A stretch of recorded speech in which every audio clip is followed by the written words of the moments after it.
ગુજરાતમાં સ્થાનિક સ્વરાજ્યની ચૂંટણી પહેલા કોંગ્રેસ એક્ટિવ મોડમાં આવી ગઈ હોય તેમ લાગી રહ્યું છે। ત્યાં સુરત શહેર જિલ્લા કોંગ્રેસ કાર્યાલય ખાતે એક પત્રકાર પરિષદ યોજાઈ હતી, જેમાં ગુજરાતમાં કથળેલી શિક્ષણ નીતિનો વિરોધ કરી શિક્ષણ બચાવો અભિયાનને લઈને આંદોલન છેડવાનો હુકમ પણ કર્યો હતો। ગુજરાતભરમાં જાણે હાલ ભાજપ, કોંગ્રેસ અને આમ આદમી પાર્ટી દ્વારા એકબીજા પર આક્ષેપો કરાઈ રહ્યા છે, ત્યારે ગુજરાત કોંગ્રેસ દ્વારા હવે શિક્ષણને મુદ્દો બનાવ્યો હોય તેમ લાગી રહ્યું છે।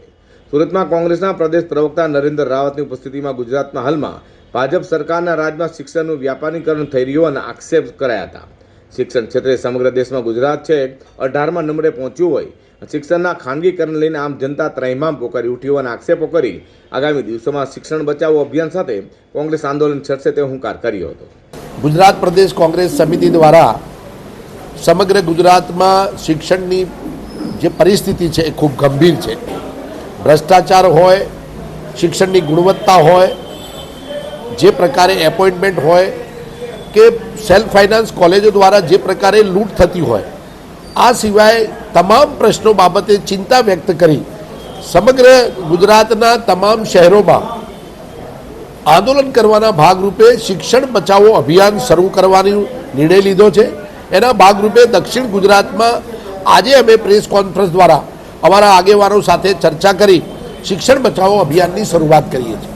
આપ જાણો છો કે જે પ્રકારે ગુજરાતમાં શિક્ષણની પરિસ્થિતિ છે, આપ શાળાઓની વાત કરો, કોલેજોની વાત કરો, યુનિવર્સિટીની વાત કરો, છેલ્લા 35 વર્ષમાં ભારતીય જનતા પાર્ટીનું શાસન, એમાં એક પણ સરકારી કોલેજ, યુનિવર્સિટી કે સ્કૂલ ખોલવામાં આવી નથી।